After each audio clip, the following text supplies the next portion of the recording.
if you're young, if you've got a long career ahead of you, don't be a hero. Just do it smart. If you're not getting paid for it, don't be trying to cut these 8-9 kilos. It's just no point. Josh Oliveira said to me, you only got 2 jobs as a fighter, to make weight and to show up for your fight. Bang, welcome back to the #1 podcast in the world. I'm joined here today with Kristo Sza nto, the Hungarian nutritionist / warfer / potential MMA fighter in the future. No. None of that. I'm too pretty for that. Too pretty for that, I see. Who's going to be giving us a real masterclass on how to gear ourselves towards performance and make it better. So I know a lot of you guys are MMA fighters or up and coming MMA fighters. If you want to learn everything about from weight cuts to, how to eat on season and off season, or any questions around food, this is the place to be right now.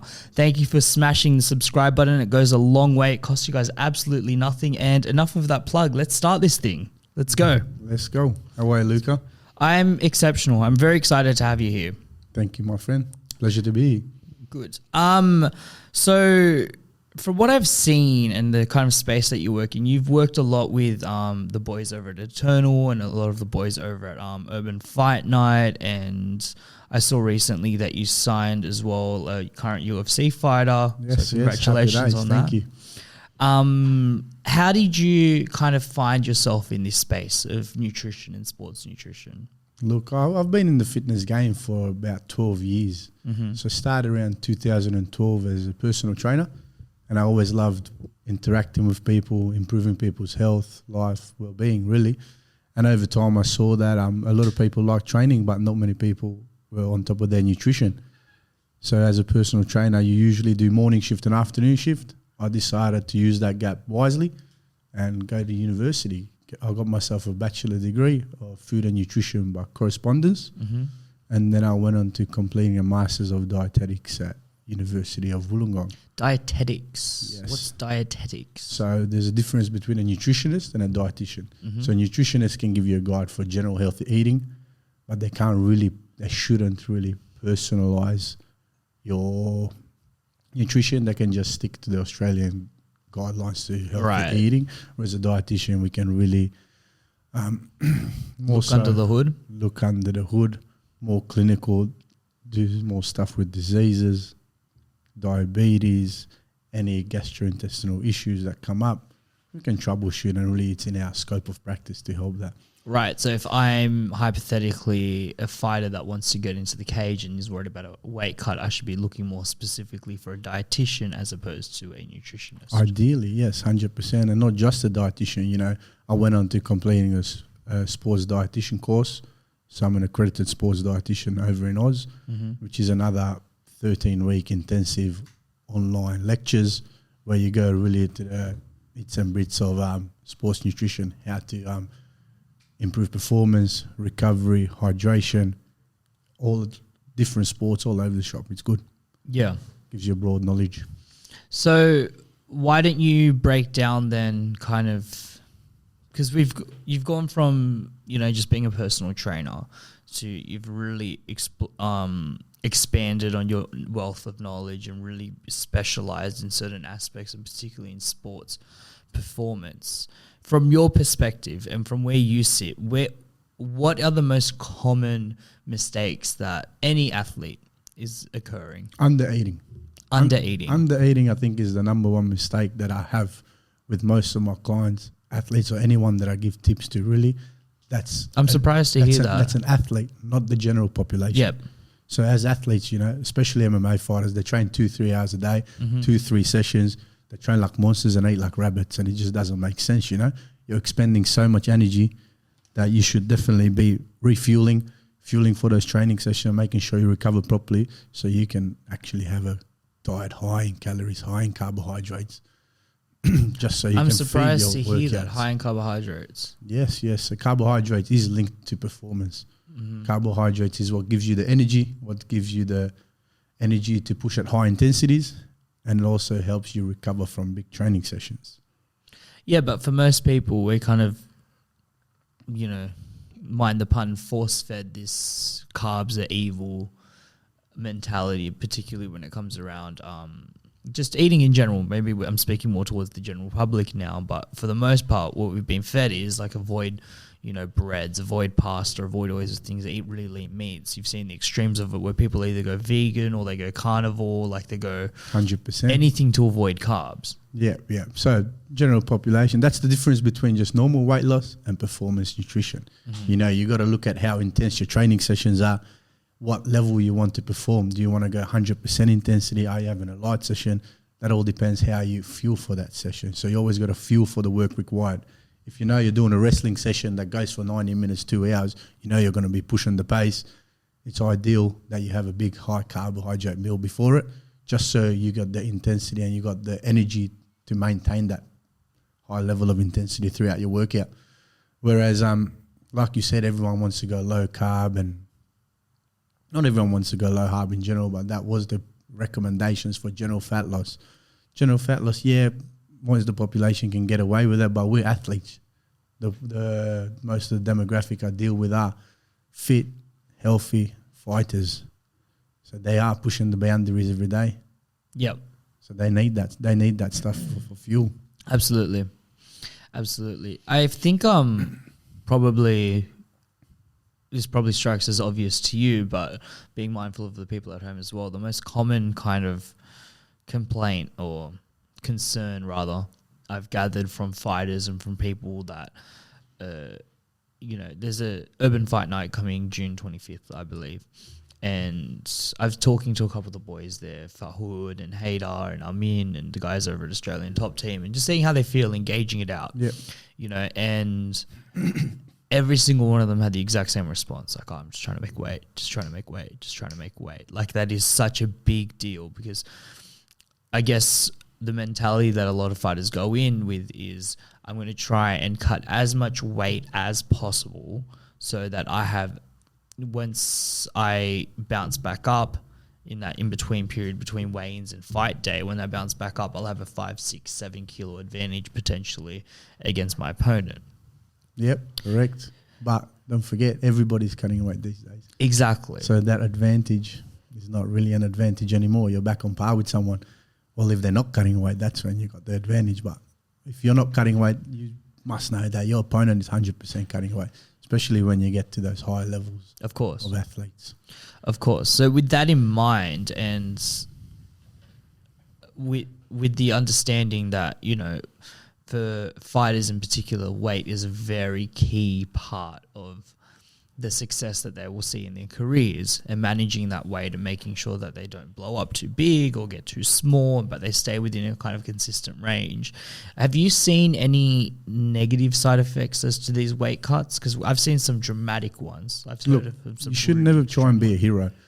Everyone can make weight, but whether you make it healthy or well, I want to hear about how smooth your weight cut was, not like, oh man, I cut 8 kilos. I was a monster. I was so hard, but I got it done. I'm a hero, We don't want any of that. We want to do it smart, so it puts the least amount of stress on the body. Of course. Also, during fight camp, really, you want to make sure that you can focus on building your skill, pushing training at a high level, not so focused on weight loss and fat loss. I think a big component of that is making sure that after your fight, you're not rebounding, you're not blowing out. You have a few days off your plan, and then you get back to your out-of-camp plan, which may be just eating at maintenance again. Again, it's all dependent on the individual, all dependent on how deep of a calorie deficit they were in, on how to get back to maintenance, Because a lot of fighters, what they do is they make weight, they refuel, rehydrate, cool, they had their fight, and then they go off, they stop training for a week or two, because of course they were in a heavy camp, so they were training 2-3 times a day. They need that rest, but then they stop watching what they eat as well. And what happens, they rebound. Your body was in storage mode, really, because you were in such low energy availability the whole time. Your body's in storage mode. So whenever you stop training and you start eating shit again, you start storing all that as fat. And then, hey, a fight pops up in 8 weeks, and now you're a couple of kilos heavier than you were at the beginning of last fight camp. But what also happened is you've put on more fat rather than just muscle. You potentially have a slower metabolism. So it's going to be even tougher for your next weight cut, for your next time to make weight. So having a smarter approach out of camp, especially post-fight, is something that I try and install in all my fighters. I'm trying to install that in most of the fighters, man. just so they don't look like Paddy Pimblett or something. Yeah, I was just going to bring that up. I mean, he's the most notorious of bloaters in the world. But look, if you're young, you can get away with a lot. But as you get older, and it does damage your system, 100%. Of course. 100%. So you should aim to be, look, if you want to be the best, you got to be on point year round. Like just think of that. Your opponent is most likely, if they want to be the best too, they're paying attention to this. So you're falling behind the curveball if you're letting this go, letting this slip over and over again.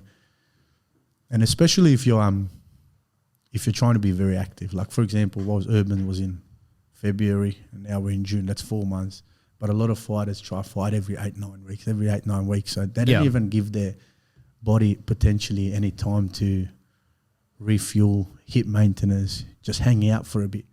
They're always yo-yoing up, down, because they blow out so big. Rather than keeping a smart, moderate approach to out-of-camp nutrition, and it'll make your whole life easier during camp. You can focus on fueling your body properly. You can focus on fueling your workouts. So for general advice then, would you say that it's better to maintain a consistent weight over an extended period of time and not fluctuate so high and low?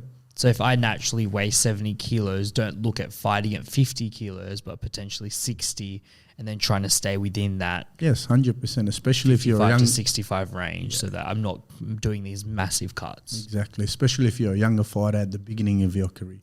Once you're established, you know what you got to do. You're making big money, so you're only fighting potentially 2-3 times a year.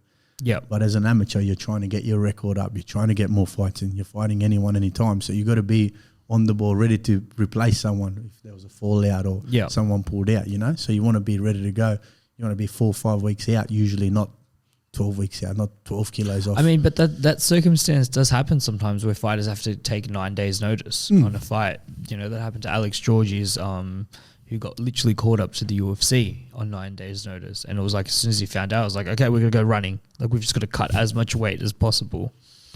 You know, it's a dangerous game. I'm not a huge fan of the weight cut, personally. I don't think it's the most effective way to squeeze the most amount of juice out of these fighters, because you can't talk about weight cuts without, of course, talking about hydration, 100%. right? And how important that is for fighters.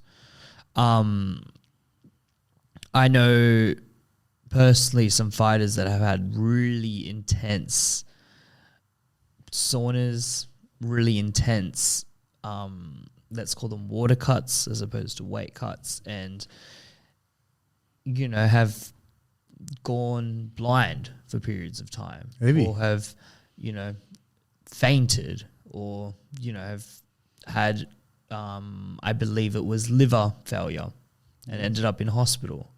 Like, these are real concerns that fighters are faced with in preparation for a fight. And so what for? That's what I want to say. If you're an amateur, what for? Why are you doing this? Yep. You know, if you're getting money, I understand why you jeopardize your health and longevity, potential big payday, you know. But if you're an amateur, you're not even getting paid. You're young. You want to stay in this sport as long as you can. Mm-hmm. So why are you doing this? You need to have a smarter approach out of camp. You need to use the 3 most common strategies to make weight, which is glycogen depletion, dropping fiber, water loading, and then a sauna session or a bath session the morning of or the night before, depending on how far off you are. But if you do these strategies properly, you shouldn't be cutting too much, or you shouldn't be doing 6 kilos, 5 kilos in the bath in the morning or stuff like that. That's when all that sort of stuff happens that you mentioned. And they put all this stress on the body. And like I said, what for? You're an amateur.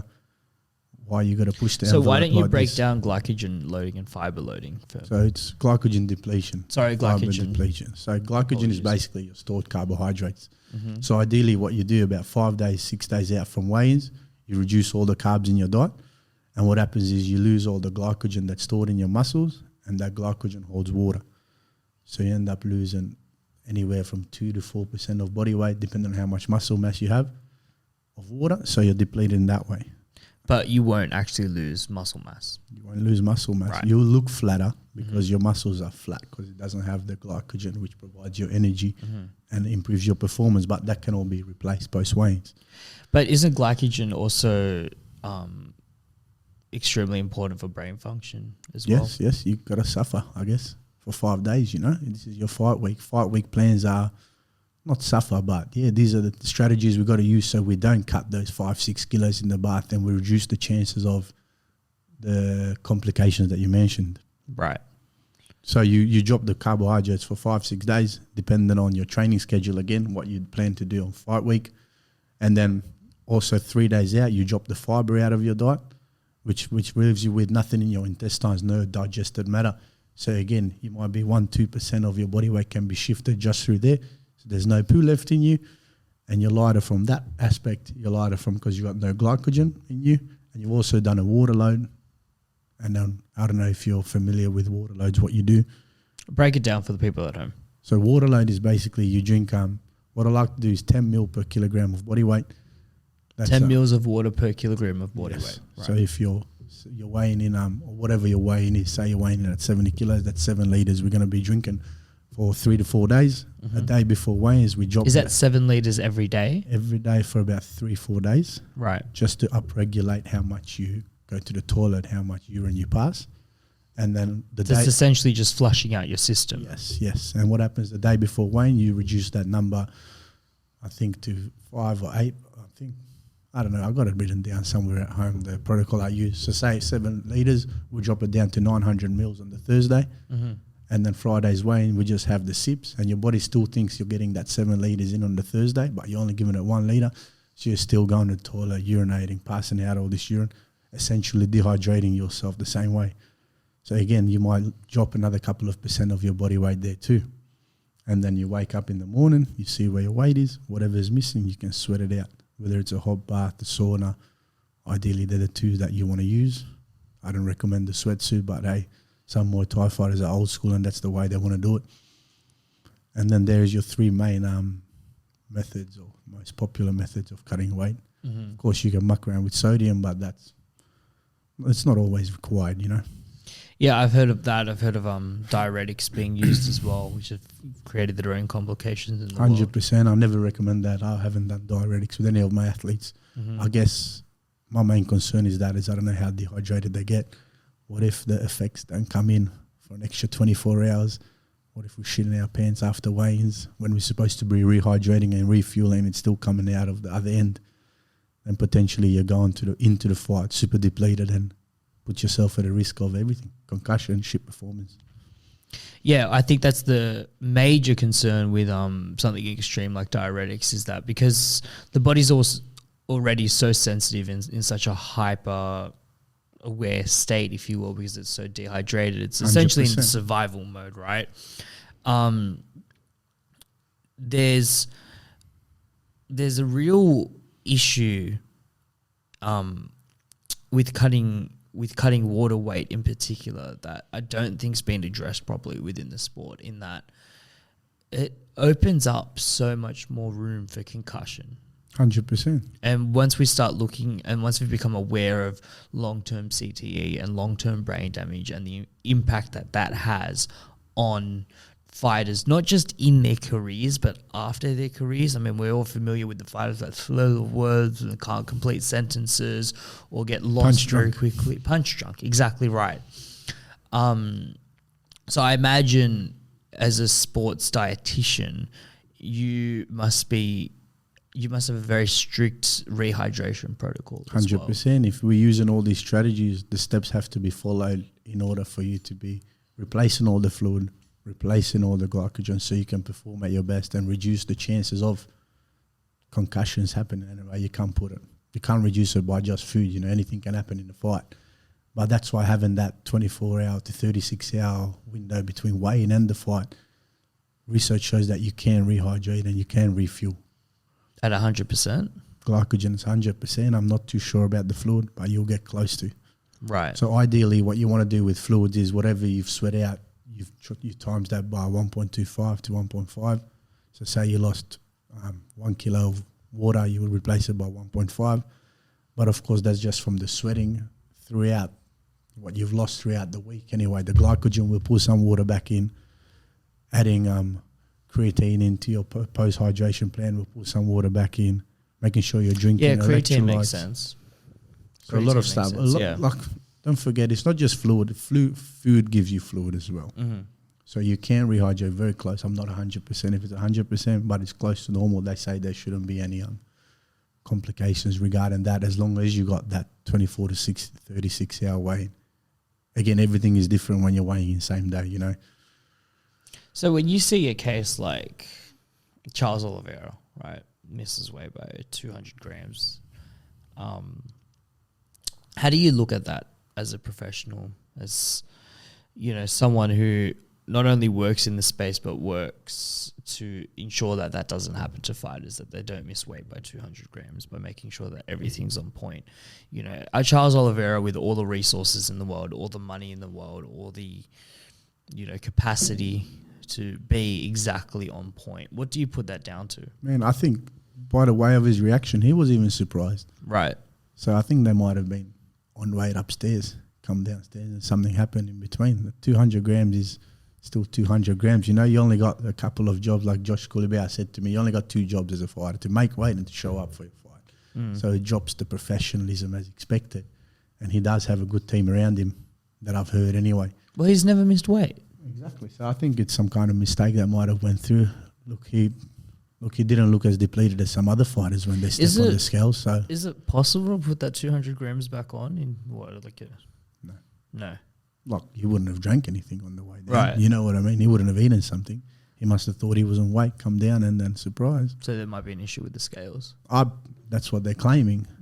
But look, 200 grams is a pretty big mistake. Yeah. Especially at that level of competition. And On a you're a world championship fight. champion. You're a world champion. You know what I mean? It's a big mistake. So I honestly don't believe it would have been some complication where he couldn't have done it, because, like I said, people can make weight. You know, whether they do it, like you said, some people got all these complications that they do, but they still made weight. They still made weight. So I'm guessing something might have gone wrong with the team rather than his body. Right. It's tough to put it down to the athlete at the end of the day, because especially after he goes and has such a stellar performance, you know, and defeated Justin Gaethje in such a devastating style, and it was undeniable. You know what I mean? I don't think anyone in the stadium thought, but, you know, he had that 200 grams. Well, didn't Justin Gaethje put that post up that Oliveira was already cutting weight and he was back up 10 pounds or something? What? He put this tweet up that, he had to get an extra, 30 minutes or an hour to make that extra weight. Yeah. He couldn't do it. Or he didn't do it, and then he was already refueled, rehydrated, and that extra weight was already on him. He was showing off on Twitter. Really? Yeah. And then got fed. Sports something special. It's a good vibe. And yeah, like we talked about the weight cutting and stuff, and like I said, if you're young, if you've got a long career ahead of you, don't be a hero. Just do it smart. If you're not getting paid for it, don't be trying to cut these 8-9 kilos. You know, it's just no point. No point. Take a tougher fight. See what happens. Test yourself. Don't get me wrong, I'm not a fighter. I don't know, you know, but a lot of people try and protect the zero. It's like boxing, man. That's why I like Muay Thai. I enjoy Muay Thai because the record essentially doesn't matter, because you always want to fight the best. The record in Muay Thai doesn't exist. I've had 2 Muay Thai fighters on here now, and I've tried to research them, tried to find their record. It doesn't exist. No one's keeping score. You just want to fight the best you can, you know? Exactly. Which is what I think that's what you should aspire. If you can beat the best, how else are you going to get into the UFC without beating the best people in your division? Yeah. So why are you trying to cherry pick for? Yeah. You feel you're ready, because a lot of fighters got the confidence. You feel you're ready. I think the worst place to get your first loss is in the UFC. 100%. Could you imagine? 100%. Like, you go in on this flawless 20-0 run, right? And everyone's super hyped, and everyone in the UFC knows about you, and you're being promoted, and then in the UFC you get your first loss. Like the emotional, but the emotional toll that would take, you know, whereas most fighters that are accustomed to losing and accustomed to being put in uncomfortable situations take the L and go, okay, like, on to the next. That's it. It's learning. Yeah. Yeah. And I think that's kind of one of the issues that we're seeing a lot more in the general public in Australia. You know, there's less adversity that people are challenged with, and there's just more opportunity to create conflict that doesn't necessarily have to be there. But what I found really interesting in paying attention to culture is that, for the most part, people that are working out, people that are eating well, people that are competing, that are mentally healthy, that are trying to fine-tune who they are as a person aren't there in the comment section talking shit. Yeah. They're not there complaining about, I don't know, election results or, you know, getting caught in those weeds because they're just more focused on bettering 100%. themselves. And that's the people you want to surround yourself with. People that are trying to improve their lives. Yeah. Improve in every aspect. And that's the people I surround myself with. You know, even at my beginning of my dietetic career, I linked up with, I got a mentor. So it's no lie. Her name is Dr. Elizabeth Broad. She's been in the Olympic teams, Australian and US Olympic teams. So I throw ideas at her. She gives me guidance, and that makes me feel like I'm improving. Not just makes me feel like, it helps me improve. And that's what everyone should be like. Even as an athlete, you want to surround yourself with the best coaches, with the right people around you that push the envelope, push the buttons to get better. Yeah. That's what it's about, man. Personal development. Do you think there's a direct link between what you put into your body and the moods that you feel? Yes, 100%. Carbohydrates makes you happy. Sometimes it makes you sleepy too. But hey, if you got a very restricted diet, you know, you're not going to be as chirpy. Whereas you should feel the difference if you're fueling your workouts properly with high carbohydrates, for example. Right. The difference in your performance, the intensity, how hard you can push, how G you are. It's just a game changer. It's a game changer for a lot of people.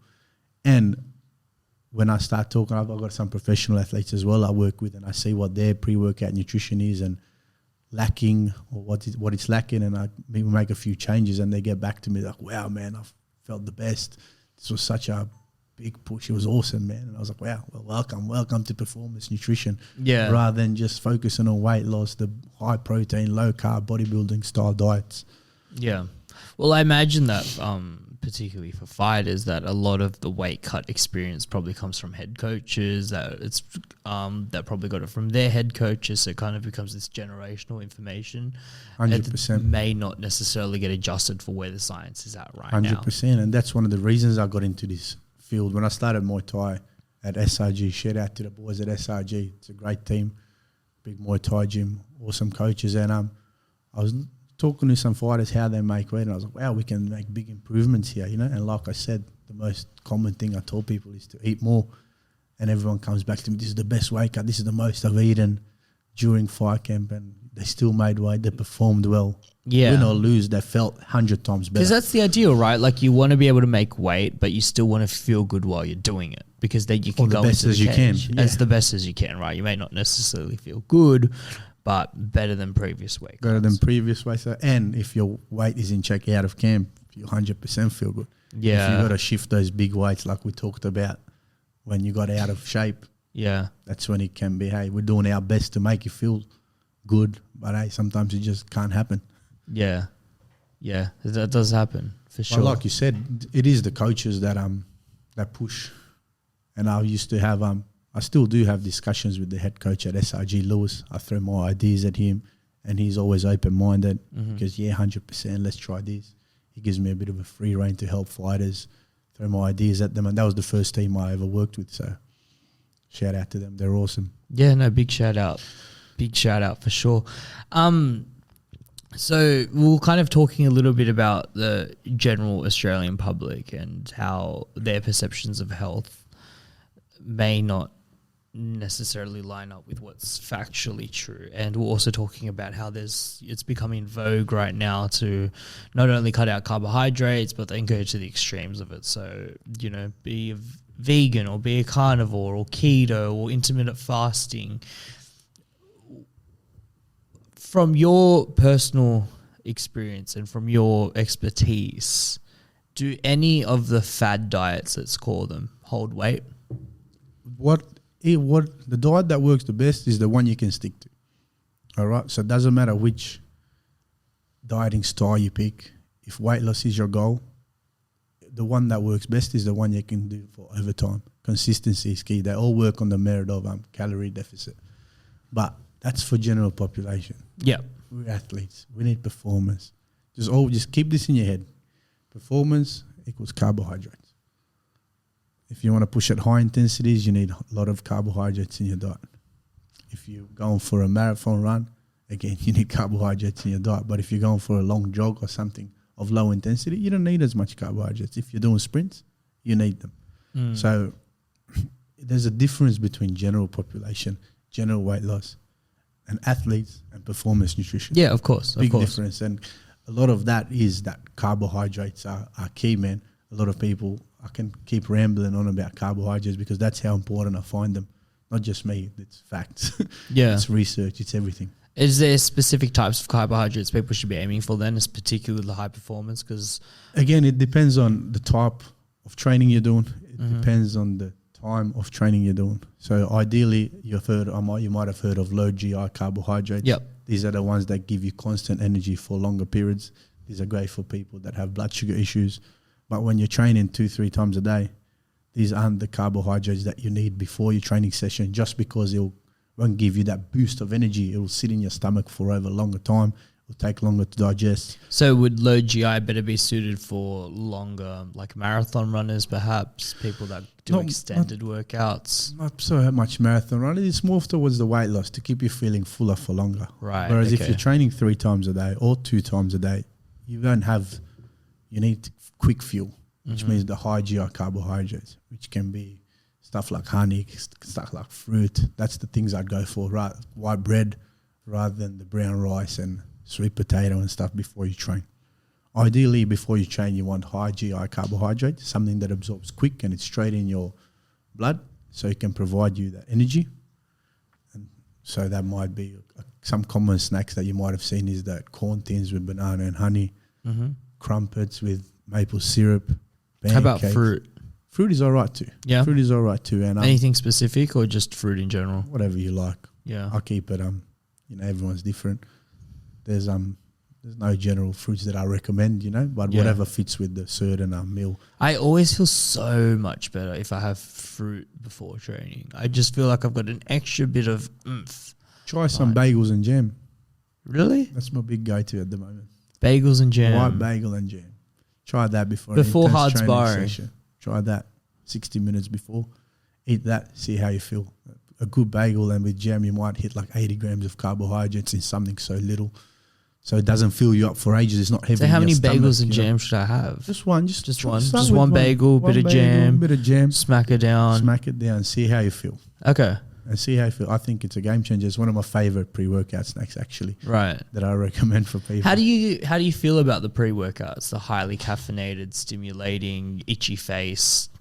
Itchy face is beta-alanine. So itchy face is that stuff is called beta-alanine, and that actually is shown to improve your performance. Really? Yes, they call it like a second lung. What it does is actually buffers the lactic acid that builds up in your system. So lactic acid is that burning sensation you get when for example, you're doing squats, your legs start burning, stuff like that. Yeah. Say it sets in at about 15 seconds. With this stuff, it'll set in later. Right. So you've got more of a buffer on that. But doesn't the lactic acid actually enable more muscle performance as well? If it comes on later, it means you can last longer. Right. Push longer. Yeah. But from what I understood, lactic acid is I'm going to butcher this, I know for sure, but from what I understand, lactic acid is essentially a compound that's produced to prevent the acidity of muscles, right? So as you stress out a muscle more and more, that becomes more acidic, and then lactic acid's used to enable that muscle to continue working. But you can't continue working when it's burning so much. That's when you generally give up. Yeah. So if it starts burning and you've reached that peak burn later in life, later in the workout, yeah. Generally you can push higher for longer. Right. Harder. So the longer you onset that Yeah. lactic acid, Yeah, that so burning that's one sensation. that's that tingling sensation you get from the pre-workout is that one ingredient. In general, pre-workouts can be good, again, depending on what's in it, what time you're having it, does it affect your sleep, is there a crash? Everyone's individual, but caffeine in there could be, again, useful. Depends how much. If it's 350 grams, I am you don't need that. addicted. Like I'm so hooked on caffeine. I haven't even got shame about it. It's like, yeah, they got me. It is what it is. They got me. I don't take pre-workouts for that one reason, because I know how I am just with regular coffee. But I remember once I was weightlifting with a friend, shout out Chris, and he gave me like some of this, I think it was called Black Arrow or Broken Arrow, something along those lines. And for someone who doesn't really drink pre-workout, it was a lot.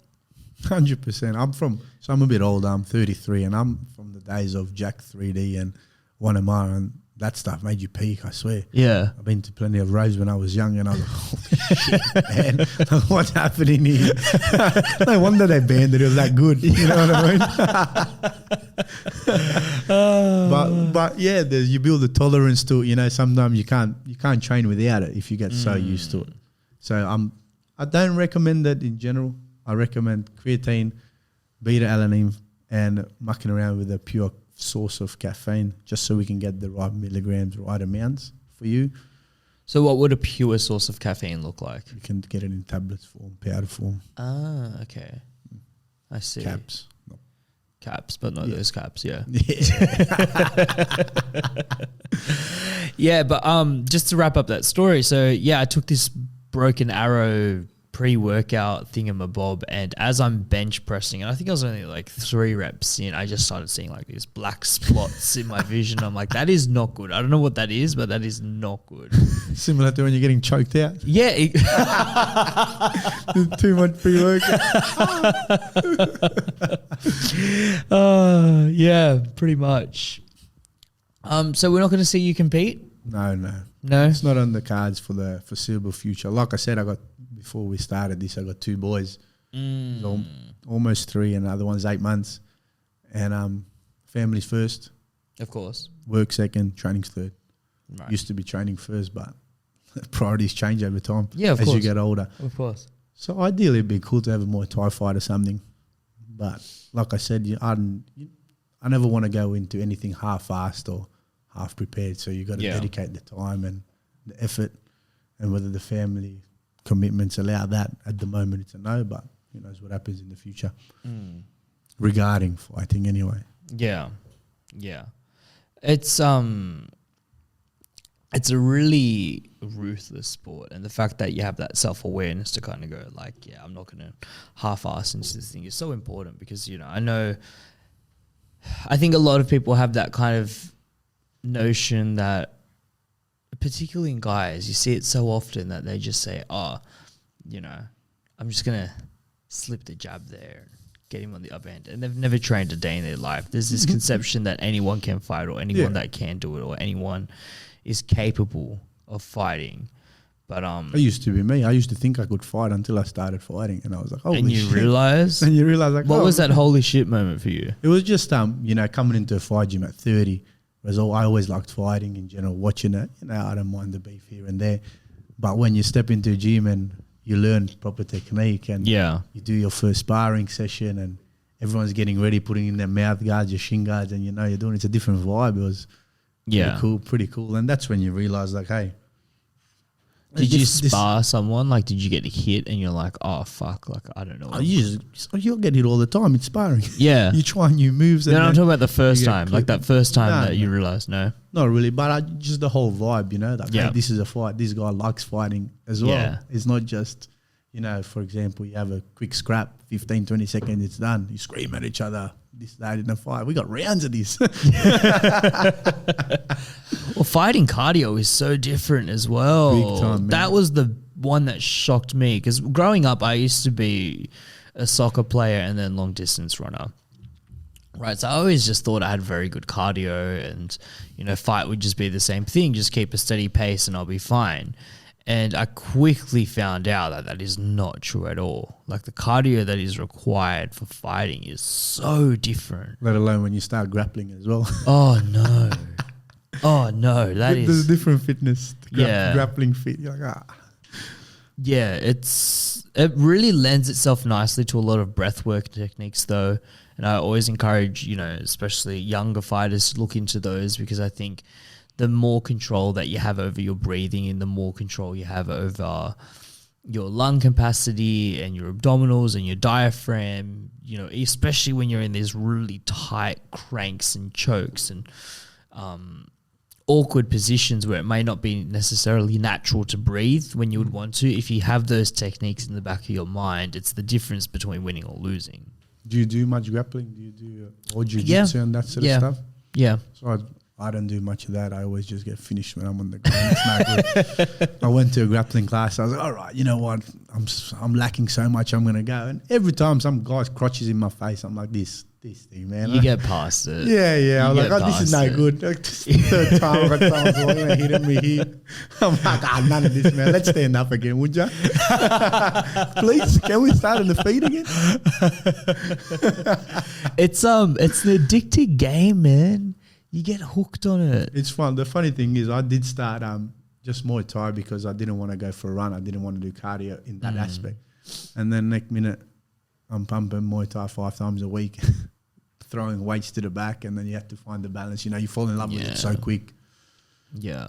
And you develop like all these weird muscles. Like you'd have very flexible hip flexors and very open hips and very strong necks. You know, like it's a different kind of fitness that you get uniquely with Muay Thai than anything else. But Jiu-Jitsu, I always see it as a game. Like it's just winning certain positions and trying to get every kind of step has a counter step to it. You know, there's chess. It's a game of chess. It really is. It's the perfect way of putting it. Thank you for that. It's a game of chess, but it's fast and it's active and it's moving. So it's just constant, and the mental awareness you need, you know, and you're not dealing with things like CTE or, you know, broken bones or anything like that. Not to say that it's not possible. Jiu-Jitsu can definitely happen, but it's very less prominent. Of course. It's very less prominent. I've recently been scrolling through my Instagram feed and I can't get away from the Liver King. You aware of this guy? Yeah. Yeah. Big juice monkey. First opinion. Okay. So let's pull him up. Is he still on there? Or have they taken him? Of course he is. There he is. Look at him. Okay, so for the people who aren't aware, this is the Liver King. He claims to only eat organ meats, essentially liver, kidney, heart, brain. He claims also not to be on steroids, which I will leave that to yourselves. What's your take on this? Is there any merit to what he's saying, or is this just a gimmick? I think it's a gimmick, man. Sells well. He does his marketing well. Look, don't get me wrong, organ meat's all right. Yeah. It should be, you can include it. I'm Hungarian, so we eat liver, we eat that sort of stuff. Oh, really? It's a normal thing in our, it's not out of the blue like, oh my God, you're eating liver. We cook it, we don't eat it raw. Yeah, that was a bit much. You know what I mean? We cook He eats it raw. We season it, we have it with onion. Nice. It's a decent meal, you know. What do you cook it on? Frying pan. Oh, frying pan? Yeah, just frying pan with onion usually. Yeah. Bit of pepper, oil. It's nice. Serve it with a serve of rice, potatoes, something like that. Yeah. It's lovely. But you almost treat it like a steak. Yeah, it's like I said, it's nothing out of the normal, you know, but not eating it raw. Yeah. And not claiming all this primal living. 9 tenets of being a primal warrior. 9 tenets of cocktails in my bum. Veins on my forehead. You know what I mean? Liver. Come on, man. I wasn't born yesterday. Yeah, definitely not natty. That's for sure. Look, but props to him, man. He was making money. There's money to be made out there, so. Yeah, but if you can do it honestly and with integrity. USA, man. I love it. He's even got the Viking helmet on. He's G-Day. He's G. Yeah. Windstroke King. You like that one? Don't worry about it. Because I will admit that, like, whilst I wasn't buying into his entire story, it did start opening up my mind to liver and its health benefits. And I didn't realize how nutrient rich liver is and how good for you it is and how high in protein and how just overall beneficial liver was. So I went to the butcher, tried to buy a kilo of liver, sold out everywhere. I'm like, fuck this guy. You can't buy liver. Far reach. Yeah, he's got a far reach. So, you know, good on him for that. But anyways, ended up getting about a kilo of liver, cooked it up, put it on a charcoal barbecue, just a bit of salt, smacked it out. I have to admit, first go, the texture was off. Yeah. It's something different. It's very different. 100%. It's very like mushy. But as time kind of progressed and I started eating it more and more often, I found I adjusted to it, and I think I got better at cooking it as well. Good. Yeah.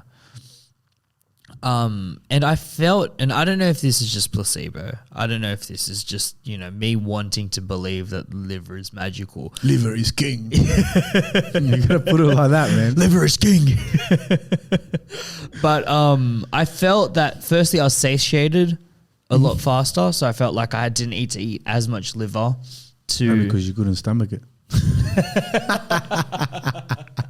I'm kidding. No, of course. But I think I was just satiated a lot faster, and I also felt like I was performing better. Did you have bigger veins? There he is. Big Luca. Yeah, there they are. I'm huge. The liver prince. Coming for that throne. I reckon I beat him in jiu-jitsu. You choke him out for sure. Too much lactic acid in the arms. Yeah, you just gas him out, right? But is there merit to it? Am I just buying into this propaganda, or is this legit? Balanced diet is the key. If you want to include organ meat, include organ meat. I'm pretty sure it's big in Chinese culture as well. We eat it as Hungarians. I grew up on eating liver, not like every day, but it was like I said, it was a normal part of the diet. Right. But I'm not sure whether you should be specifically introducing it for all these benefits. If you've got a balanced diet of lean meats, whole grains, plenty of fruit and veg, you're giving yourself the best chance of a healthy life and good performance, good recovery. Right. So it doesn't necessarily mean that half a kilo of liver is going to be better for me than half a kilo of T-bone. No, I don't believe so. Okay. Well, that puts an end to that then. But hey, if you're enjoying it and you're getting better at cooking it, and I can see them veins popping, man. We're on to something here. I don't think so, man. I think honestly, I just enjoy it. Yeah. Yeah. And it's very accessible. Well, not anymore, but it is very accessible. Like it's fairly cheap. And don't forget, like placebo is a big thing. Whatever you believe works better. It works. I swear to God, I ate like a couple pieces of liver and I went to sparring that day. Choked 4 blokes out. I swear to God. I had the best sparring session of my life. I'm like, whatever he's tapped into. Put it on bagels and jam. See how you go. Give me feedback. I'll definitely have to hit you up. So what else have you got going on? Look, man, I'm just trying to balance life. Yeah. Trying to balance the 2 young kids, the jobs, improving. Like I said, self-development is a big thing for me. Oh, that's what I wanted to ask you. Do you have any intention of looking at getting the kids into a gym? Yeah, that's the goal. Yeah. That will be the time. I don't know how old they have to be. 4, so they listen. They don't listen right now. But maybe when they're 4, they start listening, and then you can take them to like a class, a bit of martial arts class, and that can give me my time to train at the same time as them. Yeah. And then the wife won't be blowing up going, oh, you're going training again, leaving me with the kids like this. We all left. We've all left you alone, Yeah. And then there's our time. Actually turns you to husband of the year. And look, it installs discipline in them, confidence, which is great. Yeah. I'm planning do a bit of wrestling for them, for the kids. Bit of striking. It's a great foundation. Wrestling is a great foundation. Plus whatever they like, you know what I mean? You want to push them into X, Y, Z, be the best athlete here, but hey, we'll see, What if they're meant to be a painter? 100%. Yeah. 100%. You got to keep an open mind, even if you're a bloke's bloke. You put the gloves on, boys. Let's go. But I'm guessing 2 boys I got, they'll be fighting forever. So you know what? There's some healthy competition, right? Sian and I were literally just fighting like last night. Like just get the gloves on, couple scraps. Did you have some liver? That was my best sparring session. Nice. Even better, man. But so like I said, just trying to improve, trying to build a team, a bigger team. Look, the goal is to get the knowledge out there to improve everyone's recovery, performance through nutrition. Make sure people stay smart with their nutrition approach. Don't be doing these blowouts. Don't be doing these heroic cuts. You don't get a medal for that. The fight shouldn't be making weight. The fight should be the next day when you're kicking someone's head off. Yeah, absolutely. The scales are just a part of the process. Yeah. And a lot of people, I feel, they put so much pressure on that scale that, like you said, it's all the whole camp, they're thinking about making weight, whether instead of like, hey, like you said, what a sparring session I had. Wow. I don't know if it's like practical. I don't know if it could be done, but in an ideal world, you wouldn't even have weight classes. It's just people that were close to weight would fight against each other. Do you know what I mean? So people could walk around at their natural weight, at their peak athletic weight. Well, that's what the jiu-jitsu is like, isn't it? You step on the scales, you jump on the mat most of the time. Yeah. I mean, you still have to be within certain bounds. You can't. But as in Can't like, roll with someone that's 130 kilos when you're 40. Of course. There's a reason they're there. I understand there's safety protocols. But if we saw like peak, I don't know. If we saw peak Conor McGregor at his natural walking weight, that was a completely different animal than McGregor that's coming in at flyweight or, you know, super light. 100%. You know, I mean, his physical transformation. Have you seen the photos of his transformations? Yeah. Looks like he's on the Liver King protocol. He's bulked up doing this one. But I'm talking about like across the years, man. His weight transformation. I mean, let's pull it up here. I'm a big fan of him, man. Oh, he's great. Very charismatic. Yeah, I'm always so polarized. Oh no, we're out of internet. Okay. Anyways, I'll put it up in post for the people at home. But I'm always so polarized by him because I love him so much and I want him to succeed and I want him to do well. Same here, man. Same here. But then how are you going to call out fucking Kamaru Usman on your first fight back after breaking your leg? He's just a lad from the housing commission somewhere in Ireland that talks shit. It's yeah. And that's what I like about him, you know, just whatever. Yeah. Yeah. Just run it up. Look, back to the diet stuff, man. A key takeaway I want to make sure everyone remembers is making sure you have something before you're training. Don't come to training empty stomach. Like a lot of people work all day. They must have had a lunch break at midday or 1 p.m. and then the session is at 6 p.m. They haven't even gone home. They come straight from work. Yeah. Train empty stomach. Like that, they're having something high in carbs, low in fiber, something high in sugar. That can be a game changer for your performance for that session. Right. And after that, at dinner time. So don't necessarily come into training full, but full. Just come in with just enough. It's a snack. Yeah. It's a snack. It's not a meal. We're not having a rice meal with chicken. Yep. We're having bagels, jam. We're having corn thins, honey, banana. We're having a handful of sultanas, yogurt, muesli, jam on toast, something like that. Something like that. And don't forget, you can always train your gut. So if something you felt still heavy at training session, you can half the amount, see how you feel then. And over time, your stomach can get used to it. Your stomach can get trained. Yeah. Just like the rest of your body to be able to handle more food, handle more carbs at certain times.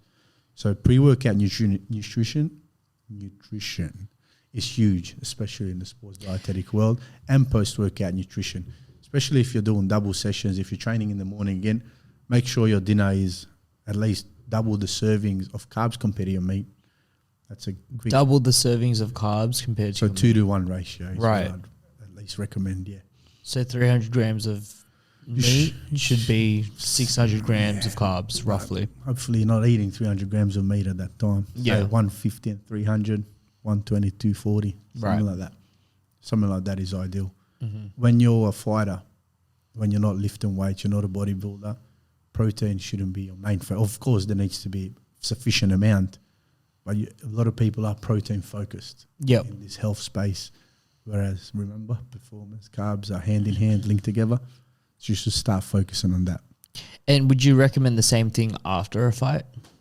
Oh, what do you mean by that? Well, would you recommend after you've had to, let's say you go on this 8-week camp and your primary focus is getting in as many carbs as possible and maintaining a healthy weight the whole way through and not going on this crazy weight cut and making sure that you properly dehydrate and then rehydrate. You check all the boxes, right? Yep.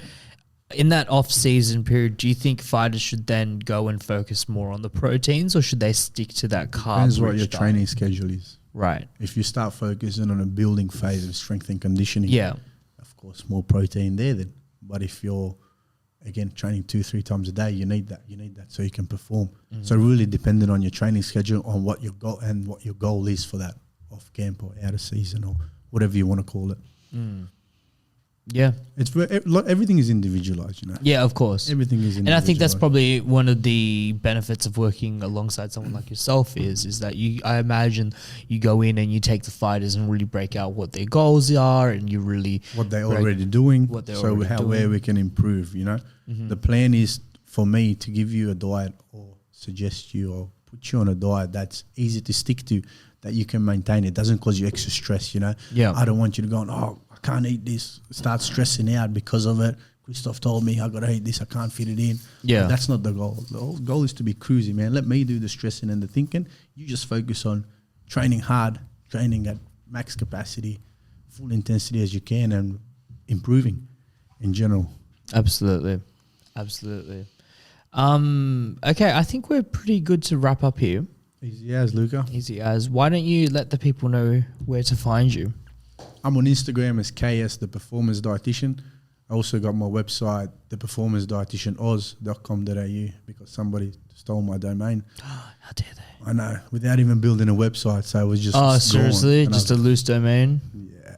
I might have a guy that can help you out with that. I found the person. Oh, you found someone? Yeah. No, as in like who took it. What did you do to them? I was like, did you register a business name? They're like, no. I was like, so you buy a domain, but you don't have the business name. They're like, yeah. I was like, thanks. There's a whole industry under that, you know.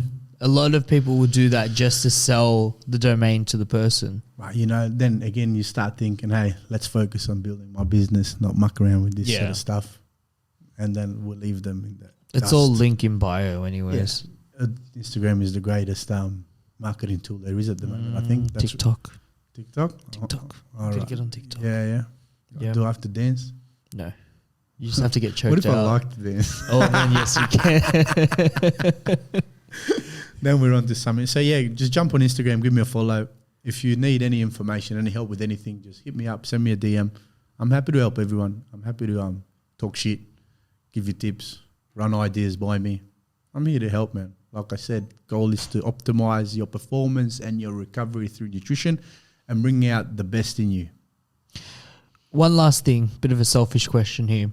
I want to optimize myself so that I'm the most cognitive and aware podcaster that has ever existed, because you already are, aren't you? Number one in the world. Number one in the world, yes. Nice. But is there anything I can do pre-podcast that would improve more so my cognitive function, my ability to focus, my alertness? Flow State Coffee. Shout out to PJ. Really? Yeah. Yeah. I'm a big fan. They got these nootropics in there. Ah, right. I don't have too much experience or knowledge with it, but you have that, bang. You're pumped, you're focused, you got the right amount of caffeine in there, right amount of, I think it's L-theanine or something to help you focus rather than get the jittery alertness. Yeah. And if I got, for example, if I work all morning and I know I got to do diets, I got to do a consult, I get home, I have a coffee like that, bang, I'm peaking for that. The next Flow State Coffee. Yeah. Sweet. They're awesome. I'll have to check it out. 100%, man. All right, guys, thank you for watching. Remember to smash the subscribe button, check Christoph out on Instagram, give him some love, and we will see you next time.